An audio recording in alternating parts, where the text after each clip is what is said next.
Hey, thanks for tuning in. In this video, I'm going to be focusing on using pastel pencils to draw eyes, teeth, and hair. And along the way, I'm going to muse about finding the way when it comes to an art journey. And normally with each video, I start with a coffee press shot. But this particular drawing took about 20 coffees to complete, so I'm a bit caffeinated out. It's part of a series I'm doing. It's the second in a series of 3 for a connection of mine on LinkedIn, Augusto Rose. And initially I was just going to do a portrait of Augusto, but the more I looked through his photos, the more I realised that what was really important to Augusto were the women in his life. So the first in the series was one of him and his wife, and this one is with his twin girls. I'm not quite sure how old they were at this photo was taken, but I think they were probably around 8 years old. I'm working on pastel matte paper. It's not much bigger than an A4 page size. Normally I work on A2 size, but I had a small pad that had been sitting around for a while, and as I haven't done pastel pencils for quite some time, I thought this might be a smaller, more intimate little picture to do. And so here we are with an A4 size. I'm just blocking in a little bit, or mapping out a little bit of their shadows, and just getting a feel for the picture coming up. Now, the pencils I'm using are mostly Carpethalos. Now, if you want to try pastel pencils, I definitely recommend getting a set of these. They're reasonably cheap as far as pastel pencils go, without actually feeling cheap. And they've got a very good selection of blues, and I found I use the blues the most. I wish they had more reds, but most pastel sets I've seen just aren't very strong in the red department. With all my portraits, I tend to start with the eyes first. If I just block them in, if I feel like I've got a good starting representation of the eyes, then half the picture's done, because if you get the eyes right, that's where, in a portrait, when we're looking at a portrait, or even just when you're looking at someone's face, your own eyes tend to track towards the other person's eyes quite a lot. And all through the picture, I find I just keep coming back to the eyes. I just readjusting them. Just using a General's charcoal there. For blacks and whites, the General's charcoals are just amazing. So here we're on the teeth. I've already blocked in the colours for the face. And for the teeth, you'll notice that all I'm doing is putting in the shadow under his teeth, and there we go. Look, it had already taken me 10 coffees just to get to here. So I just put the shadow under his teeth and the gum line above. You're just trying to suggest them. I found trying to draw individual teeth just ends up looking terrible. And I'm able to use the colour tone of the paper to suggest the light hitting his teeth. And our brains are amazing. You know, it sees these sort of, I guess, negative shading coming in, and it just fills in the rest. And your brain just imagines that the teeth are there. The brain's quite amazing, the amount of information it can pull in just a second, but it's also trying to remove a lot of information and just focus and remember what's important to it. So I read an article today actually all about how the brain is designed to forget things. It doesn't store everything. It actually needs to get rid of information as well. And scientists are starting to wonder if things like Alzheimer's is just the brain, the forgetting part of the brain overworking itself. So we got the mouth done, and now I'm just starting on his moustache and beard, and immediately I pull out the blues. If when it comes to doing hair, blue is your friend. I just don't use black for hair. I just find that getting in the tones with the blue seems to work. And of course, I've done lots of little marks for red and yellow for the skin underneath his beard as well, because you need to pull that through. So I thought art is often a bit of a journey in itself, and a chap called Emerson said life is a journey, not a destination. But in my experience, life's actually a mixture of both. It's a journey and a lot of little destinations along the way. For instance, if you were to play a game of golf, you'd hope that you were making 18 different destinations along your journey in that game.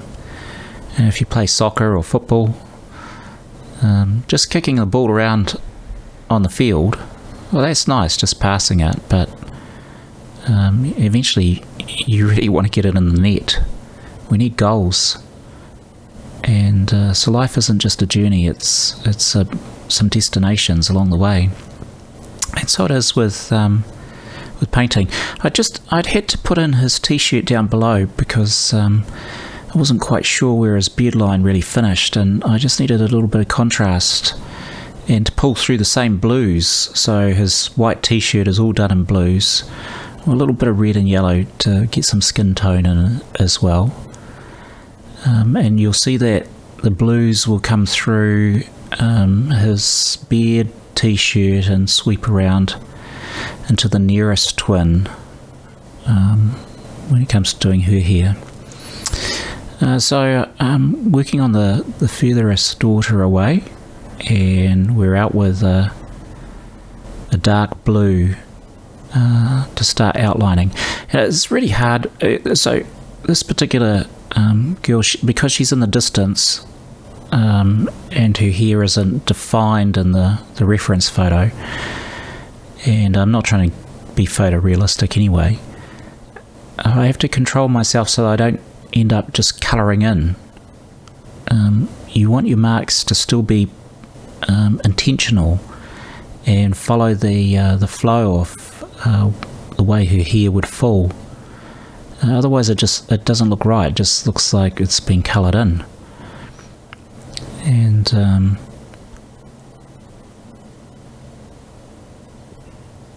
just pulling in some deeper bits there, and red and blue, of course.